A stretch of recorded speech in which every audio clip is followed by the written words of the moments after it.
Hello प्यारे दोस्तों, आप सभी का दिल की गहराइयों से स्वागत है। आज की नई और मोटिवेशनल कहानी में सुनते हैं आज की कहानी। एक गांव में एक मिठाई बनाने वाले हलवाई की दुकान थी।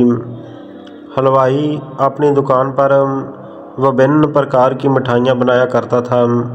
उसकी मिठाइयाँ काफ़ी अच्छी एवं स्वादिष्ट थीं। आसपास एवं दूसरे गांव के लोग उसकी मिठाइयाँ खरीदने आते थे और मिठाइयों के लिए उसकी दुकान पर हमेशा एक लंबी लाइन लगी रहती थी। अपनी मिठाई बेचकर हलवाई दिन प्रतिदिन अमीर होता जा रहा था। एक दिन हलवाई की पत्नी ने उससे कहा कि हमारी दुकान कितनी अच्छी चल रही है। जितनी भी मिठाइयाँ बनती हैं शाम तक होते होते सारी मिठाइयाँ ख़त्म हो जाती हैं। हलवाई ने कहा कि तुम बिल्कुल सही बोल रही हो। हमारी दुकान की मिठाइयाँ आसपास के शहरों एवं कस्बों में काफ़ी मशहूर हो चुकी हैं। अब हमें किसी भी चीज़ की चिंता करने की कोई आवश्यकता नहीं है। कुछ सालों के बाद हलवाई पहले से भी काफ़ी अमीर और व्यवसायी बन गया, पर वह बहुत लालची भी था। हलवाई के मन में और अधिक पैसा कमाने की इच्छा होने लगी। ज़्यादा धन कमाने के लिए हलवाई ने एक योजना बनाई।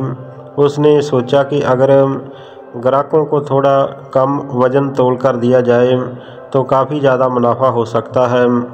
इस योजना के तहत उस हलवाई ने अपने तराजू के नीचे एक चुंबक लगा दिया। अब उस तराजू से मिठाइयाँ तोलने पर 1 किलोग्राम की जगह 800 ग्राम मिठाई ही रहती थी।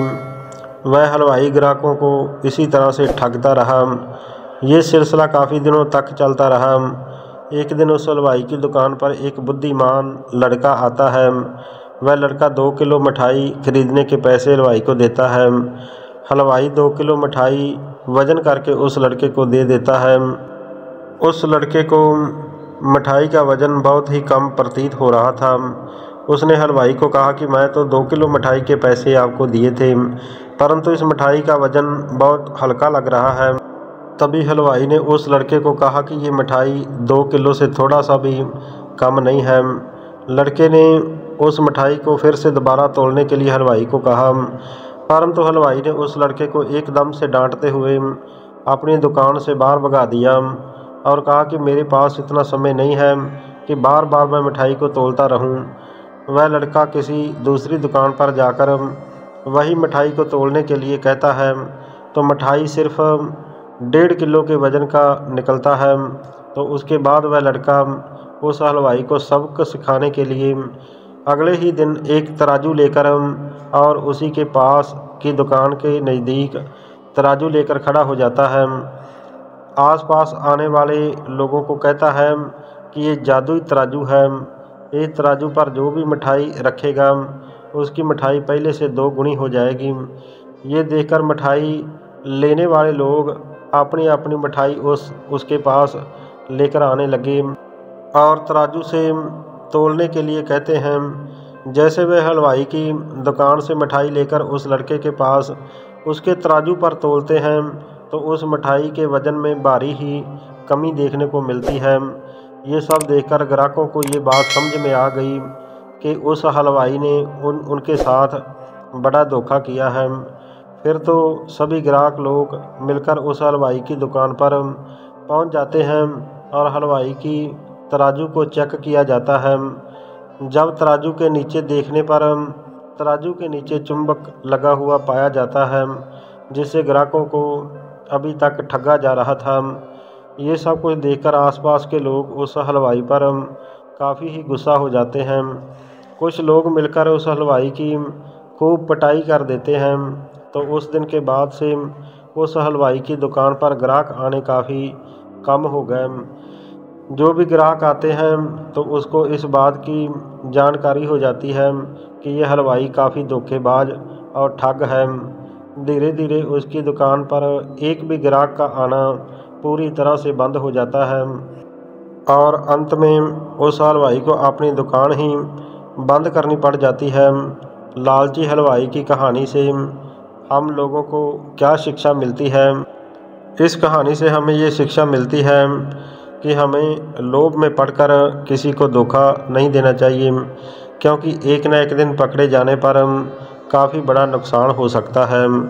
सुनते हैं एक और मनपसंद कहानी। 7 समुंदर पार एक देश था। उस देश में लुमना नाम का एक बहुत ही सुंदर शहर भी था।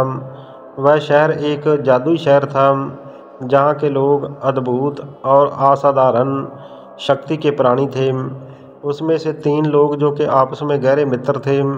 तीनों मित्र अविश्वसनीय क्षमताओं से परिपूर्ण थे।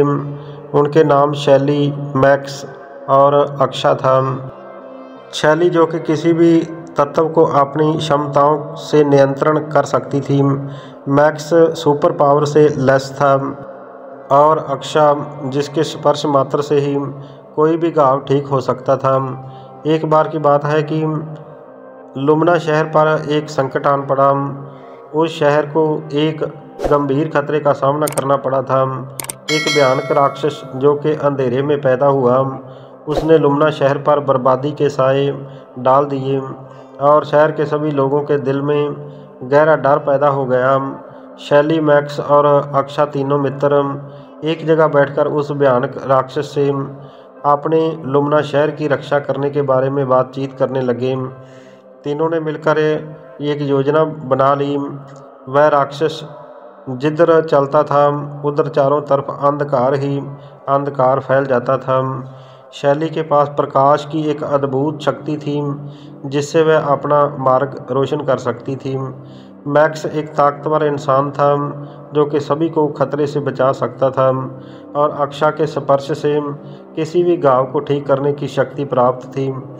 तीनों मिलकर उस भयानक राक्षस का सामना करने के लिए अपने गांव से निकल पड़े। अपनी अपनी यात्रा पर आगे बढ़ने लगे। जैसे जैसे आगे चलते गए उन्हें रास्ते की कठिन चुनौतियों का भी सामना करना पड़ा। आगे चुनौतियों का तीनों ने मिलकर अपनी अपनी शक्तियों का प्रयोग करके चुनौतियों का सामना करते रहे। चलते चलते ये शहर के बीचों बीच पहुंच गए, जहां वह भयानक राक्षस छिपकर रह रहा था।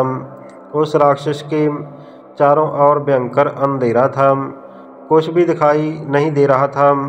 लेकिन उन तीनों ने अपनी अपनी शक्तियों को मिलाकर प्रकाश, शक्ति और उपचार के मिश्रित रूप से उस राक्षस के विरुद्ध अपने प्रदर्शन को मजबूती प्रदान की। तो उन तीनों की एकजुटता की शक्तियों ने उस राक्षस को कमज़ोर कर दिया। राक्षस को इन तीनों की शक्तियों का पता चल चुका था। अब वह असहाय हो गया था, तो उसने इन तीनों से लड़ने की बजाय करुणा का साथ अपनाया और इन तीनों की एकता की शक्ति और अपने शहर के लोगों की भलाई की मंशा जानकर वह राक्षस काफ़ी प्रभावित हुआ, और अंत में इन तीनों के आगे वह बिल्कुल धीरे धीरे शांत पड़ गया। बिल्कुल शांत। उसके चारों ओर के अंधेरे अब पूरी तरह से छट चुके थे। चारों ओर उजाला ही उजाला था। अब लुमना शहर के हर एक कोने में रोशनी ही रोशनी पसर चुकी थी। पूरा शहर खुश हो गया। शहरवासियों ने इन तीनों मिली, मैक्स और अक्षा की बहादुरी और एकजुट होकर भयानक राक्षस पर विजय प्राप्त करने की बात से सभी लोग काफ़ी खुश थे। इन तीनों ने ये महसूस किया कि जब व्यापक एवं सामूहिक भलाई के लिए अपनी शक्ति का उपयोग किया जाता है तो उनकी शक्तियाँ बहुत ज़्यादा विशाल हो जाती हैं, जिससे बुरी शक्तियों पर विजय पाई जा सकती है। अब लुमना शहर पहला की तरह बिल्कुल शांत और रोशन हो चुका था। जैसे समय बीतता गया, लुमना शहर पहले से भी अधिक फलता और फूलता एवं उन्नति करता गया। इन तीनों ने उस शहर की रक्षा करना अब अपना जीवन का उद्देश्य बना चुके थे। उन तीनों दोस्तों की एकता और बहादुरी ने आगे भी उस शहर को अंधेरे से बचा कर रखा और चारों तरफ सिर्फ रोशनी रोशनी बिखरने में तीनों दोस्तों ने अपना सर्वोत्तम निछावर कर दिया। ये कहानी से हमें सीख मिलती है कि इंसान की हिम्मत के सामने बड़ी बड़ी चुनौतियां भी दम तोड़ देती हैं। इसलिए हमेशा अपने आप पर भरोसा रखना चाहिए। तो प्यारे दोस्तों, ये थी आज की मोटिवेशनल कहानी। अगर कहानी पसंद आई हो तो कृपया मेरे चैनल को सब्सक्राइब जरूर कर देना। हमेशा अच्छा सोचो, अच्छा करो और खुश रहो। वंदे मातरम। जय भारत। धन्यवाद।